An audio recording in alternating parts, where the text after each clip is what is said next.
नमस्कार, स्वदेश विशेष देख रहे हैं आप। मैं हूं आपके साथ प्रशांत पांडे। नीली चिड़िया का नाम तो आपने सुना ही होगा। नहीं सुना या कंफ्यूज हो गए तो चलिए हम बता देते हैं। नीली चिड़िया मतलब ट्विटर। अब ट्विटर का नाम आया है तो जाहिर है कि आप सोच रहे होंगे कि जरूर कुछ न कुछ नया हुआ होगा, या शायद आप भी इस परेशानी को झेल ही रहे होंगे। जी हाँ, कई देशों में माइक्रो ब्लॉगिंग प्लेटफॉर्म ट्विटर का सर्वर बुधवार रात से डाउन पड़ा है। यूजर्स को परेशानियों का सामना करना पड़ रहा है और सोशल मीडिया पर शिकायतों का अंबार सा लगा हुआ है। वैसे ये पहली बार नहीं है। महंगी होने के साथ साथ ये चिड़िया अब रोजाना कोई ना कोई नई दिक्कत पैदा कर रही है। अगर आप भी ट्विटर का इस्तेमाल करते हैं तो आपको भी कल से अब तक डेली लिमिट, जी हाँ एक बार फिर सुनिए, डेली लिमिट खत्म होने का मैसेज मिल ही गया होगा। आज तक हमने केवल मोबाइल के जो डेटा पैक होते हैं उसमें ऐसी दिक्कतें झेली थी, लेकिन अब ट्विटर की भी डेली लिमिट खत्म होने लगी है। पहले ब्लूटिक के लिए पैसा और अब शायद यूजर्स को डेटा पैक की तरह ट्विटर के इस्तेमाल के लिए भी ज्यादा पैसे चुकाने पड़ सकते हैं। तो क्या ट्विटर ने एक पैसा फेंका है एक्स्ट्रा मनी के लिए, या ये वाकई कोई सर्वर प्रॉब्लम है, और क्यों मस्क के राज में ट्विटर के दिन अच्छे नहीं चल रहे? आज इसी अहम मुद्दे पर स्वदेश विशेष में हम एक्सपर्ट्स के साथ चर्चा करेंगे, लेकिन सबसे पहले अपने सहयोगी अनुराग शाह से समझ लेते हैं कि आखिर ये नई दिक्कत है क्या। अनुराग बताएं, ट्विटर क्यों दिक्कत दे रहा है? कल ही ट्विटर के द्वारा ऐलान किया गया है ट्विटर ब्लू का, जो कि उनका सब्सक्रिप्शन मॉडल होगा और इसमें ट्विटर यूजर्स को प्रीमियम सर्विस दी जाएगी, कई सारे एडिशनल बेनिफिट दिए जाएंगे। लेकिन इसके बाद जो देखने को मिला वो हैरान करने वाला है। कई सारे जो ट्विटर यूजर्स ने आज ये शिकायत की है कि जो वो ट्विटर को सही से इस्तेमाल नहीं कर पा रहे हैं, नए लोगों को फॉलो नहीं कर पा रहे हैं, डायरेक्ट मैसेज सेंड नहीं कर पा रहे हैं। ये बार बार पॉपअप भी आ रहा है कि आप अपनी डेली लिमिट को पार कर चुके हैं। तो ये कई सारे यूजर्स ने ये आज शिकायत दर्ज कराई है और इसकी संख्या जो है हजारों में है। और इसकी पुष्टि इस बात से भी होती है कि ट्विटर सपोर्ट, जो कि ट्विटर का ही सपोर्ट का हैंडल है, वहां पर ट्विटर के द्वारा बताया गया है कि उन तक भी ये शिकायतें पहुंची है और उसमें ट्विटर ने कहा है कि कुछ तकनीकी दिक्कत की वजह से बड़ी संख्या में यूजर्स को परेशानी हो रही है और इसका समाधान करने की जल्द से जल्द कोशिश की जा रही है। तो इसके बाद ये सवाल उठ रहा है कि जब एक तरफ से ट्विटर सब्सक्रिप्शन बेस्ड मॉडल पे जा रहा है, प्रीमियम चार्जेस वसूल कर रहा है, और उसके बाद ही लोगों को सहूलत नहीं मिल रही है, दिक्कतें आ रही है अपने डायरेक्ट मैसेज करने के अंदर, लोगों को फॉलो करने के अंदर, तो ये कितना बड़ा जो प्रश्न चिन्ह खड़ा करता है कि एक तरफ जो प्रीमियम चार्जेस की बात कही जा रही है, लेकिन दूसरी तरफ जो लोगों को ही ट्विटर यूज करने में काफी दिक्कत हो रही है। बिल्कुल, और वाकई ये दिक्कतें बढ़ रही हैं। बहुत बहुत शुक्रिया करेंगे अनुराग इस अहम जानकारी के लिए। और चलिए अब चर्चा को आगे बढ़ाते हैं और रुख करते हैं हमारे खास मेहमानों का, एक्सपर्ट्स का, जो इस चर्चा में शामिल हो रहे हैं। सबसे पहले उनका परिचय आपसे करा दूं। हमारे साथ उत्पल खोत साहब हैं, जो कि जाने माने सोशल मीडिया एक्सपर्ट हैं। अभिषेक अस्थाना हैं, जो कि एक जाना पहचाना नाम है और फाउंडर हैं जिंजर मंकी से। और अभिषेक भटनागर हैं, जो कि फाउंडर हैं गैजेट टू यूज से। और इन सभी के जरिए हम जरा अलग अलग पहलुओं पर चर्चा करेंगे। सबसे पहले उत्पल खोत साहब, मैं आपके पास आना चाहूंगा, और सभी मेहमानों का हमारे इस पैनल में बहुत बहुत स्वागत। उत्पल साहब, जरा हमारे दर्शकों को आसान भाषा में बताइए कि ये जो तकनीकी दिक्कतों की बात कही जा रही है, ये वाकई दिक्कत है या कुछ डिकोड कर पाए आप? अभी फिलहाल तो इसको डिकोड नहीं कर पाए हैं। नमस्कार सबसे पहले आप सभी को। और डिकोड इसलिए नहीं कर पा रहे क्योंकि जैसे जैसे ट्विटर की हर बार वो दिक्कतें जो आती है जहाँ पे सर्वर डाउन होता है, तो पहले तो मतलब इसको लोग नजरअंदाज करते थे, लेकिन अब ऐसा हो गया है कि काफी सारी थियरीज उभर के आती है सामने। तो समझ में नहीं आ रहा है कि मतलब किस पे विश्वास किया जाए। ऑफिशियली जो बताया जा रहा है ट्विटर की तरफ से वो ये है कि सर्वर डाउन है, और ये हम लोग मतलब हमारा जो इंटरफेस बढ़ा रहे, चेंज कर रहे हैं, इसके वजह से हो रहा है।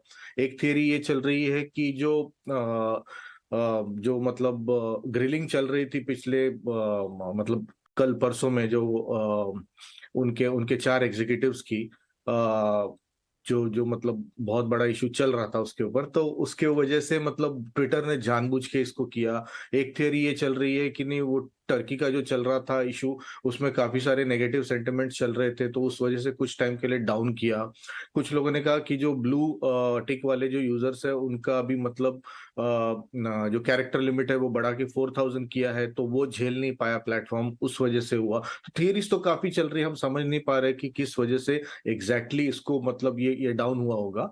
लेकिन ये मतलब खुलने को एक आध दिन मेरे ख्याल से प्रॉपरली लगेगा, जब पता चलेगा कि इसके पीछे का रियल रीजन क्या था। बट फिलहाल तो काफी सारी थियरीज चल रही है। यस, डाउन था काफी जगह पे नहीं था, चल रहा था अच्छा खासा। But yes, not everyone was happy, किसी न किसी को दिक्कत थी, और बस ये फैक्ट है। बिल्कुल बिल्कुल। तो अभी भी ये जो समस्या है उसे डिकोड करने में लोग लगे हैं, लेकिन ज़रा हम इसको थोड़ा और विस्तार देते हैं। और अभिषेक अस्थाना साहब, मैं आपके पास आना चाहूँगा। ट्विटर कुछ वक्त से तंग सा करने लगा है, दुनिया भर के यूजर्स इसकी हर दिन या हम कह लें कि हर घंटे कुछ ऐसी पॉलिसी आती है जिससे परेशान है। एक ऐसा सोशल मीडिया प्लेटफॉर्म जिसको अपना यूज़र बेस बढ़ाने की एक वक्त पे ज़रूरत नज़र आ रही थी, सबसे ज़्यादा जो आवश्यकता थी वो इसी चीज़ की समझी जा रही थी, वो यूज़र्स के लिए ये मुश्किलें पैदा कर रहा है। आप इसको किस तरह से देखते हैं, किस तरह से विश्लेषण करेंगे? देखिए, जब से एलॉन मस्क ने ये कार्यभार संभाला है ट्विटर का, तब से एक ध्रुवीकरण सा हो गया है, क्योंकि एलॉन मस्क के काफी सारे चाहने वाले भी हैं और कई सारे ऐसे लोग भी हैं जो उन्हें पसंद नहीं करते। तो एक एक बायस भी है लोगों का कि जब से उनके पास बागडोर गई है, और उसके बाद उन्होंने वो भी एक काफी अनपॉपुलर सा काम किया कि उन्होंने सारे इंजीनियर्स को हटा दिया। कुछ 550 इंजीनियर ही काम करते हैं, पहले जहां 7000 लोग काम करते थे, 7000 इंजीनियर्स काम करते थे। तो उन्होंने पहले ये दिखाना चाहा कि देखिए, इंजीनियर्स को हटा के भी ट्विटर वैसे ही चल रहा है जैसे पहले चल रहा था। और अब मैं तो ट्विटर में पैसे कमाने का जरिया भी बनाना चाहता हूं। पहले सिर्फ एड बेसिस पे चलता था, उनका एड रेवेन्यू का ही मॉडल था। अब उन्होंने ट्विटर ब्लू एक सब्सक्रिप्शन सर्विस लॉन्च की है, जहां पे पहले वेरिफिकेशन टिक मिलता था नोटेबल लोगों को, अब वो टिक वहीं बेचा जा रहा है। तो ऐसी चीजें जो काफी अनकन्वेंशनल सी चीजें हैं जो कि उन्होंने इंट्रोड्यूस की हैं और काफी कम टाइम में इंट्रोड्यूस की हैं, जिसके वजह से काफी सारे लोग नाराज भी हैं। और ये पहला मौका है ऐसा जब से एलॉन मस्क ने संभाला है, जब ट्विटर इतने लंबे टाइम के लिए डाउन रहा हो। तो ऑफ कोर्स काफी सारी थियरीज हैं, जैसा कि उत्पल जी ने बताया। मेरे हिसाब से ऐसी डाउन टाइम्स होते रहते हैं, तो इसमें ज्यादा सोचना नहीं चाहिए, क्योंकि ट्विटर के ने खुद ने ही अभी ट्विटर ब्लू लॉन्च किया है। तो अब ऐसे दिन जब वो कोई नया प्रोडक्ट लॉन्च कर रहा हो, उस दिन वो खुद नहीं चाहेगा कि मैं अपने सर्विसेज को डाउन करूं, क्योंकि तब सबसे बड़ा मौका होता है कि जब मैक्सिमम लोग उसको खरीदेंगे। मैंने भी कल ट्विटर ब्लू का सब्सक्रिप्शन लिया है।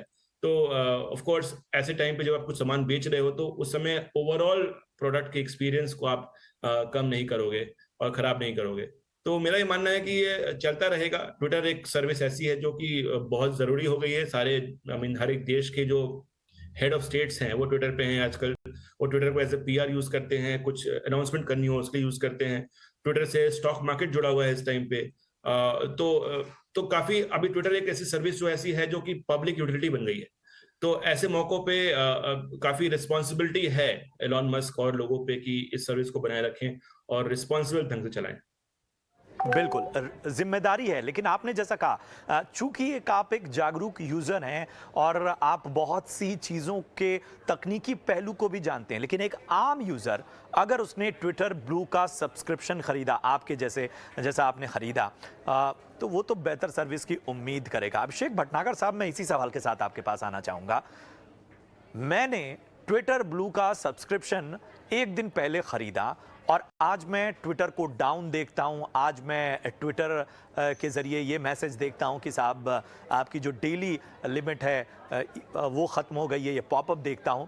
तो साहब मैंने अभी कल पैसे चुकाए और आज मुझे अगर इस तरह की दिक्कत होगी, कितना बड़ा डेंट लगाती है यूज़र के सेंटिमेंट पे ये?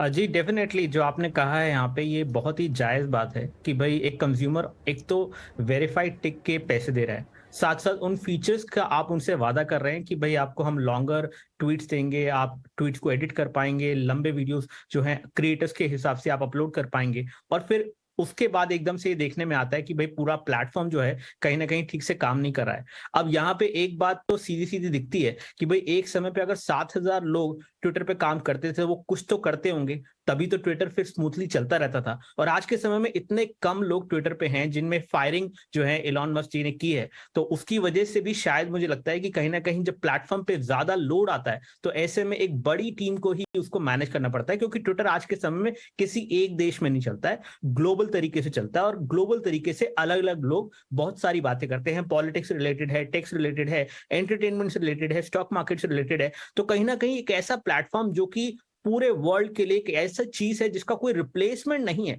अगर उसमें स्टेबिलिटी नहीं रहेगी तो डेफिनेटली लोगों को थोड़ा डाउट होगा कि भाई 900 रुपए हम क्यों दे ट्विटर को, वो भी पर मंथ के इस सब्सक्रिप्शन के जिसमें हमें ये फीचर्स मिल रहे हैं। अगर प्लेटफॉर्म ठीक से चलेगा नहीं तो फीचर्स को कैसे यूज कर पाएंगे। तो मुझे लगता है कि ये टेम्पररी इशू है, फिक्स हो जाना चाहिए। लेकिन कहीं ना कहीं इसमें मुझे ये भी लगता है कि जो फायरिंग की गई थी, बहुत ज्यादा लोगों को जो निकाला गया था इंजीनियर्स को, कहीं ना कहीं वो फैक्टर्स भी शायद इसमें एक तरह से रोल प्ले कर रहा है, जिसकी वजह से एक ऐसे समय पे जहां पे ट्विटर बिल्कुल स्टेबल चलना चाहिए, स्टेबल नहीं चल रहा है। और ये अच्छी बात तो नहीं है। बिल्कुल, ये अच्छी बात नहीं है। इसका जो इस पूरे यूजर बेस पे जो एक मैसेज जाता है वो गलत जा रहा है। उत्पल सर, इसी से जुड़ा मेरा सवाल है कि जो पैसा हम दे रहे हैं ट्विटर को, या जो हम एक प्रीमियम सर्विस ले रहे हैं, और इस प्रीमियम सर्विस में जो जो सुविधाएं मिल रही हैं, आपने भी उन सुविधाओं के बारे में देखा होगा। एक सोशल मीडिया एक्सपर्ट होने के नाते आपको ये प्राइस कितनी जायज़ लगती है इन सुविधाओं को, जो कि बहुत स्पेसिफिक हैं कि साहब आप HD वीडियो अपलोड कर पाएंगे, ट्वीट एडिट कर पाएंगे और कई और सुविधाएं हैं। ये प्राइस जो कि आज जो एक डिबेट चल रही है वो ये कि साहब इससे सस्ता तो नेटफ्लिक्स का मंथली सब्सक्रिप्शन हो चुका है। तो एक सोशल मीडिया एक्सपर्ट होने के नाते यूजर्स के, कंज्यूमर के लिहाज से अगर आपको कहना हो तो आप इसे कितना जायज़ मानते हैं, और अगर जायज़ नहीं है तो एक मॉडरेट प्राइस क्या होनी चाहिए? जी, जैसे सबसे पहले तो ये बता दूं कि मुझे पर्सनली ये प्राइस सही नहीं लगी है, तो इसलिए मैंने इसको अप्लाई नहीं किया है। मैं वेट कर रहा हूँ कि प्राइस आए तकरीबन 500 के अराउंड, जो मेरे हिसाब से एक सही प्राइस होगा। बिकॉज मैं एज अ कॉमन यूजर अगर खुद को देखूं, not as a social media expert, तो मैं फेसबुक, इंस्टाग्राम, ट्विटर तीनों जगह पे हूँ, और तीनों जगह पे मैं चाहता हूँ कि मेरे को एक ब्लू टिक मिले, एक वेरीफाइड मेरा स्टेटस हो, जहां से मैं लोगों से बहुत अच्छे तरीके से बात कर सकूं, और मेरी बात का वजन पड़े, लोग मेरे को सीरियसली ले। तो उस कंडीशन में साल के 20-22 हजार रुपए में खर्च कर सकता हूँ। यहाँ पे हो रहा है ऐसा कि अभी एक ही प्लेटफॉर्म पे 11,000 रुपया खर्चा हो रहा है। उसके बाद ऑब्वियसली इंस्टाग्राम, फेसबुक भी ये शुरू करेंगे इवेंचुअली, तो मेरा जो एक्सपेंडिचर मेरे को दिख रहा है वो 30-35-40 हजार तक दिख रहा है, जिसके लिए मैं अभी रेडी नहीं हूँ, इंडियन यूजर रेडी नहीं है। तो इस वजह से मुझे लगता है कि ये प्राइस ज्यादा है।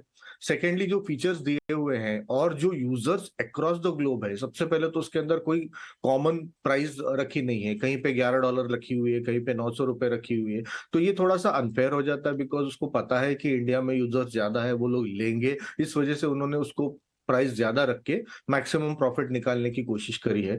तो ये मेरे ख्याल से थोड़ा सा ओवर प्राइस्ड है, इसको नीचे आना चाहिए। तो 450-500 रुपीज ये जो रेट अगर रहेगा पर मंथ का, ये वाजिब रेट रहेगा, जहां पे मैक्सिमम यूजर्स इस सर्विस को अवेल करेंगे।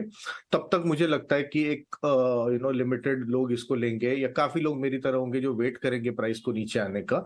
और जो फीचर्स इन्होंने दिए हैं, खैर उसमें से भी मतलब काफी उसके ऊपर डिबेट हो सकता है। जैसे 4000 कैरेक्टर्स का जो मतलब फीचर दिया हुआ है, तो इतना लंबा कोई नहीं लिखेगा, क्योंकि अगर मैं ट्विटर यूजर हूं पिछले 10 साल से, 8 साल से, तो मुझे आदत हो गई है शॉर्ट एंड स्वीट में लिखने की। तो 280 कैरेक्टर्स अगर मेरे लिए कम पड़ते हैं तो मैं हो सकता है थोड़े से ज्यादा ले लूं, 20, 25, 50, 100 कैरेक्टर्स। बट वो 4000 कैरेक्टर्स लिखने जितना कोई ब्लॉग पोस्ट तो मैं नहीं लिखने वाला हूं, तो मेरे लिए मतलब उसका कोई मायना नहीं रहेगा, मतलब कोई सेंस नहीं बनेगा। 4000 कैरेक्टर्स बहुत ज्यादा होते हैं, तो वो मतलब एक्सटेंड करके कोई उससे मतलब फायदा नहीं हो रहा है। और काफी सारे फीचर्स मतलब जस्ट बिकॉज आप पैसे दे रहे हो तो हम आपको दे रहे, ऐसा लग रहा है।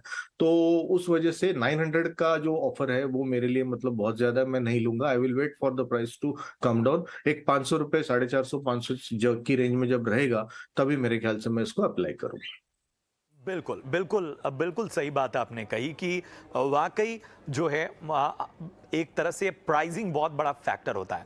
अभिषेक अस्थाना, मैं आपके पास आना चाहूँगा। ट्विटर का पहले तो धड़ल्ले से ब्लू टिक बाँटना, फिर इसके लिए चार्ज करने की पॉलिसी लाना, और जब ये पॉलिसी का ऐलान होता है उसके बाद से ही एक तरह से नेगेटिव जो रिएक्शन है वो सामने आते हैं। लेकिन आपको नहीं लगता कि इससे जो दूसरे प्लेटफॉर्म्स हैं जो जो ट्विटर जैसे ही हैं, खास करके वहाँ पर एक शिफ्टिंग नज़र नहीं आएगी, या ये भी होगा कि बाकी प्लेटफॉर्म हो सकता है कि इस तरह की प्रीमियम चार्ज की रेस में लग जाएं? देखिए, ट्विटर की जो सबसे मजबूत चीज है, ये इसका टेक नहीं है, ये इसका ब्लू टिक नहीं है, और ये इसकी अन्य फीचर्स नहीं है। ट्विटर का जो सबसे मजबूत एस्पेक्ट है वो है इसका नेटवर्क। जो लोग इस पे ऑलरेडी हैं, जो भी लोग न्यूज बनाते हैं, न्यूज मेकर्स जो कहते हैं जैसे से, और हर एक फील्ड के जो प्रोमिनेंट लोग हैं, वो यहाँ इस प्लेटफॉर्म पे हैं और एक्टिव है। मतलब आप देखिए, किसी भी देश के कोई भी बाहर के देश का हेड ऑफ स्टेट अगर इंडिया विजिट करता है तो वो ट्विटर पे ट्वीट डालता है as a gratitude, as a thank you, as a धन्यवाद देना हो किसी को, या कुछ किसी टर्की में अभी अर्थक्वेक हुआ तो अगर आपको बताना है लोगों को कि आप उनके लिए केयर करते हो, तो सारे हेड ऑफ स्टेट्स ने ट्विटर पे डाला ट्वीट। तो मतलब अब ट्विटर एक ऐसा मीडियम बन गया है जहाँ पे कि सारे न्यूज मेकर्स हैं, तो उसको भुनाने की कोशिश है बेसिकली। कि ये जैसे मैंने पहले भी कहा कि एक यूटिलिटी बन चुकी है, एक पब्लिक यूटिलिटी है। सारे जर्नलिस्ट ट्विटर पे रहते हैं बिकॉज उनको पता है कि यहाँ पे न्यूज ब्रेक हो रही है। पहले कुछ भी न्यूज का एनालिसिस करना है, दुनिया के किसी कोने में अगर कोई टेररिस्ट अटैक हुआ तो सबसे पहले जो न्यूज, सबसे पहले ट्वीट जो आता है वो ट्विटर पे आता है। अगर सपोज आपके सामने कोई एक्सीडेंट हुआ, उसका वीडियो अगर हुआ तो सबसे पहले ट्विटर पे आता है। तो ऐसी चीजें जो ट्विटर पे सबसे पहले मिलती हैं, उसी जो स्ट्रेंथ है उसकी, उसको भुनाने का मौका है ये ट्विटर ब्लू टिक। अब उनको लगा कि पैसे बनाने हैं इस प्लेटफॉर्म से। दिक्कत यह है कि इस प्लेटफॉर्म में उतने लोग हैं नहीं, जितने लोग हैं वो इंपॉर्टेंट लोग हैं लेकिन नंबर्स में कम है। तो वहां पे आपका एड रेवेन्यू मॉडल चलेगा नहीं, क्योंकि आपके पास लोग ही कम है, तो आप कितने लोगों को एड दिखाओगे? और सारा एड का गेम इसी सवाल पे मेरा है कि था, आप यही सवाल था कि प्रायोरिटीज जो थी वो यूजर बेस बढ़ाने की थी, और इसको लेकर शायद पूरी दुनिया में बहस हो रही थी, लेकिन यहाँ जो है वो कहीं ना कहीं यूजर बेस घटने की नौबत आ जाएगी। अभिषेक भटनागर साहब, मैं आपके पास आना चाहूँगा। एक बड़ा सवाल क्रेडिबिलिटी का है। ब्लू टिक का मतलब होता था कि साहब ऑथेंटिसिटी, जब पैसे देकर ब्लू टिक मिलने लगेगा तो असली नकली में फर्क कितना मुश्किल हो जाएगा। हमने पिछले दिनों भी कई ऐसी घटनाएं देखी जहां पर कई ऐसे प्लेटफॉर्म थे जिनको धड़ल्ले से ब्लू टिक बांटे गए, जिनकी कोई ऑथेंटिसिटी नहीं थी, और उनकी वजह से लोगों को नुकसान हुआ, मिसलीड किया उन प्लेटफॉर्म्स ने। जी, मुझे लगता है ये बहुत ही वैलिड बात है, और यहाँ पे ट्विटर का जो ब्लू टिक है वो एक तरह की श्योरिटी देता है बहुत सारे और ट्विटर यूजर को कि भाई जो भी ये अकाउंट है ये एक वेरीफाइड अकाउंट है और ये एक प्रॉपर बिजनेस है या एक इंडिविजुअल है। कहीं ना कहीं गलतियां हुई हैं ट्विटर के पास की तरफ से जब ये प्रोग्राम को लाया गया, और फिर कुछ इस तरह से इसको बांटा गया कि बस पैसे बनाने की पूरी कोशिश की गई, एक्चुअली में ऑथेंटिसिटी को चेक नहीं किया गया। मुझे लगता है उन सब चीजों को अभी इन्होंने और फिक्स किया होगा। लेकिन अगर हम देखें पूरे ओवरऑल तरीके से, तो इस ब्लू टिक का जो बिकने वाला जो सिस्टम है वो कहीं ना कहीं ट्विटर के पास सिर्फ एक लास्ट मैकेनिज्म है जिसके थ्रू वो सोच रहे हैं कि भाई हम पैसा बना लेते हैं। क्योंकि ट्विटर बाकी और सोशल मीडिया प्लेटफॉर्म जैसा नहीं है तो उनको उस तरह से बना भी नहीं सकते हैं। तो ऐसे में ट्विटर के ऊपर यहाँ पे ज्यादा कुछ ऑप्शन है भी नहीं। उनको लगता है कि भाई वेरीफाइड टिक सब लोगों को पसंद भी है, कहीं ना कहीं एक ऑथेंटिसिटी लाता है, और वेरीफाइड टिक अगर आपके पास है तो ऑलरेडी आपके जो रिप्लाईज हैं उसका भी एक अलग से वेरीफाइड वाला टैब जो है आपको दिखता है। तो कहीं ना कहीं ओवरऑल देखा जाए तो उस वेरीफाइड टिक की वैल्यू को दिखाने के लिए कहीं ना अलग अलग तरह के फीचर्स उसमें डाले जा रहे हैं, इंटरफेस को चेंज किया जा रहा है, इस तरह से किया जा रहा है कि कई ज्यादा से ज्यादा लोग वेरीफाइड टिक को किसी भी तरीके से खरीद लें। लेकिन इसमें इस बात का बिल्कुल ध्यान नहीं रखा जा रहा कि एक्चुअली में जो लोग खरीद रहे हैं वो वही लोग हैं, प्रॉपर आइडेंटिटी चेक हो, ऑथेंटिसिटी वगैरह चेक हो, उसके बाद ही ये सब चीजें जो हैं दी जाएं। फिलहाल तो मुझे लग रहा है बस पैसे बनाने का एक तरीका है। एलॉन मस्क सर ने काफी ज्यादा पैसे जो है खर्च किए हैं ट्विटर को खरीदने के लिए, और अब उन्हें वो पैसों की रिकवरी करनी है, और उन्हें लग रहा है कि भाई जैसे भी ये पैसे आए किसी तरह से ट्विटर के यूजर्स की तरफ से आए, क्योंकि ज्यादा लोग नहीं है तो ऐसे में जो लोग हैं वो अपने आप को इंपॉर्टेंट दिखाने के लिए पैसे खर्च करने को तैयार हो जाएंगे, और ऐसे में ट्विटर उसी चीज का जो है एक तरह से फायदा उठा रहा है, मुझे ऐसा लगता है। ठीक है, ठीक है। आपने जो बात कही उसी से जुड़ा हुआ सवाल मेरा आपसे है कि ट्विटर जो है वो पैसे देकर ब्लू टिक दे रहा है और इन सब के बीच ट्विटर की जो प्राइसिंग है उसको लेकर एक आम राय है कि साहब ये प्राइसिंग जायज़ नहीं है। जिस प्राइस पर ब्लू टिक दिया जा रहा है और जिन जिन सर्विसेज के आधार पर ये चार्जेस लिए जा रहे हैं वो कहीं से जायज़ नहीं है। ऐसे में क्या लगता है आपको कि कू जैसे जो प्लेटफॉर्म है जो कमोबेश ट्विटर जैसे ही हैं, क्या उनके लिए बड़ा मौका है? देखेंगे कि ट्विटर अगर फेल भी होता है आज के समय में, कुछ ट्विटर में दिक्कतें भी हैं, तब भी हम ट्विटर के बारे में ही बातें कर रहे हैं। हम ऐसा नहीं कह रहे हैं कि कोई और प्लेटफॉर्म पे लोग मूव हो गए हैं या फिर वहां पे जाके वो ट्वीट कर रहे हैं, क्योंकि ट्विटर जैसे प्लेटफॉर्म को रिप्लेस करना आज के समय में काफी मुश्किल है। जो इंपॉर्टेंट लोग ट्विटर पे हैं वो ट्विटर पे ही हैं, वो किसी और प्लेटफॉर्म पे अभी तक तो नहीं गए हैं। जब तक ये सर्विस पूरी तरह से बंद नहीं हो जाती, मुझे नहीं लगता कि यहाँ से लोग जाने वाले हैं, क्योंकि ट्विटर काफी इंटरेस्टिंग है। डेली बेसिस पे आपको काफी सारी इंफॉर्मेशन ट्विटर पे मिलती है, न्यूज मिल जाती है, साथ ही साथ वहां पे आप कन्वर्सेशन बना के थ्रेड्स वगैरह डाल के अपनी एक रेपुटेशन बिल्डअप कर सकते हैं। तो वो एक जो चीज है काफी यूनिक बना देती है ट्विटर को। वैसा कुछ ना तो फेसबुक पे होता है, वैसा कुछ ना ही इंस्टाग्राम पे होता है। तो ऐसे में ट्विटर अपने आप में काफी यूनिक है और कू अभी बहुत ही यंग स्टेज पे है। मैं ये नहीं कह रहा कि कू में कोई पोटेंशियल नहीं है, डेफिनेटली वहां पे भी पोटेंशियल है, लेकिन वो काफी यंग स्टेज है और उस यंग स्टेज पे फिलहाल वो ट्विटर का मुकाबला या उसका रिप्लेसमेंट जो है अभी तो नहीं कर पा रहा है। फ्यूचर में आई होप कि करेगा। ठीक है, ठीक है। उत्पल सर, ये सवाल तो मेरा है ही और मैं सारे पैनल से ये पूछ रहा हूँ कि ये जो सोशल मीडिया के बाकी प्लेटफॉर्म्स हैं उनके लिए कितना बड़ा मौका। लेकिन आपसे मेरा बड़ा स्पेसिफिक सा सवाल है कि क्या ट्विटर इतना ज़रूरी है कि लोग जो आम यूज़र है, क्योंकि आप सोशल मीडिया एक्सपर्ट हैं, आप आम यूज़र के सेंटिमेंट को बेहतर तरीके से समझते हैं, तो क्या ब्लू टिक नहीं भी रहे चलेगा लेकिन ट्विटर पर एक्टिविटी जो है वो बरकरार रहे, इसका ख्याल यूजर रखेगा? नहीं, ट्विटर एक ऐसा प्लेटफॉर्म है ना, देखिए कि जहां पे यूजर आएगा ही, चाहे वो ब्लू टिक हो उसके पास या नहीं हो। आज मेरी घर की इलेक्ट्रिसिटी डाउन हो गई, मैं ट्वीट करता हूं। मेरे को कहीं पे टोल में लेट हो गया बिकॉज ऑफ द क्राउड, मैं ट्वीट कर देता हूं। तो ये हमको आदत लग गई कि हर चीज को हम ट्वीट पे डाल देते हैं, बिकॉज एक तो वो शॉर्ट मैसेजिंग प्लेटफॉर्म है तो इजीली हमारी बात सामने रखी जाती है, प्लस इंटरेक्टिव बहुत है। तो बिकॉज जैसे हमने 4 लोगों को टैग करके डाला, चांसेस बहुत हाई होते हैं कि कोई ना कोई रिप्लाई करेगा। काफी सारे रिएक्शंस आ जाते हैं, मतलब कोई मीम भी आ जाता है, कुछ भी आ जाता है। तो मतलब काफी इंटरेक्टिव है एज कंपेयर टू फेसबुक या इंस्टाग्राम। तो ये प्लेटफॉर्म कभी डाउन नहीं होगा, यूजर जो है वो यहाँ पे आते ही रहेंगे और भले उनके पास ब्लू टिक हो नहीं हो, वो यूजर बेस वैसे ही रहेगा। अगर आपका सवाल मतलब इस सेंस में था तो, कि मतलब वो यूजर बेस वैसे ही रहेगा, वो बढ़ेगा इनफैक्ट, अनलेस एंड अनटिल कोई ऐसा प्लेटफॉर्म आए जो इसको वैसे ही टक्कर दे। जैसे अभी कू है, जैसे अभिषेक ने बताया कि बहुत नेसेंट स्टेज में, बट इवेंचुअली ये टक्कर दे सकता है। बट ऐसा ही कोई प्लेटफॉर्म होगा जो इसको इसके पैरेलल चलेगा, इससे बेटर सर्विस देगा और इससे पॉपुलर जब धीरे धीरे होगा तब शायद यूजर बेस वहां शिफ्ट हो जाए। अभी तक तो वहीं पे रहेगा, अभी फिलहाल तो वहीं ठीक है, ठीक है, ठीक है। एक आखिरी सवाल अभिषेक अस्थाना मेरा आपसे है। आप चूंकि बहुत करीब से इस पूरे सिस्टम को देख रहे हैं, एक यूज़र के नज़रिए से, एक इन्फ्लुएंसर्स के नज़रिए से, एक एक्सपर्ट के नज़रिए से, रिकमेंडेशंस क्या होंगी अगर ट्विटर को देनी हो? देखिए, पहले तो सबसे पहली बात है कि जो बेसिक सर्विस है जो ट्विटर की, वो सही करे और इतने फ्रीक्वेंट चेंजेस ना करे। क्योंकि क्या होता है कि कई बार नए यूजर्स जो आते हैं उनको समझने में टाइम लगता है एक प्लेटफॉर्म के बारे में। हर प्लेटफॉर्म अलग है, हर प्लेटफॉर्म की यूटिलिटी अलग है। तो जब तक वो समझता है, कुछ नई चीज चेंज हो जाती है। तो इतने फ्रीक्वेंट चेंजेस आपने देखा होगा, जब ट्विटर पहले के प्री मस्क एरा में जब था, तो कोई छोटे से चेंज भी आने में उनको 2-3 साल लगते थे। मतलब छोटा सा चेंज भी करते, उनको पता है कि काफी सारे यूजर्स जो अकस्टम्ड हो गए हैं, जो कि जिनको आदत हो गई यूज करने की, वो चेंज ना हो। पहला तो ये है। दूसरा है कि ये जो तरीका है कि आपने कुछ टेस्ट किया, तुरंत वापस ले लिया उसको, और एक्सपेरिमेंट्स करना, एक्सपेरिमेंट्स आप कीजिए लेकिन एक छोटे सैंपल साइज में कीजिए। आपके यहाँ क्या हो रहा है कि जो एक्सपेरिमेंट्स हो रहे हैं वो सबके साथ हो रहे हैं।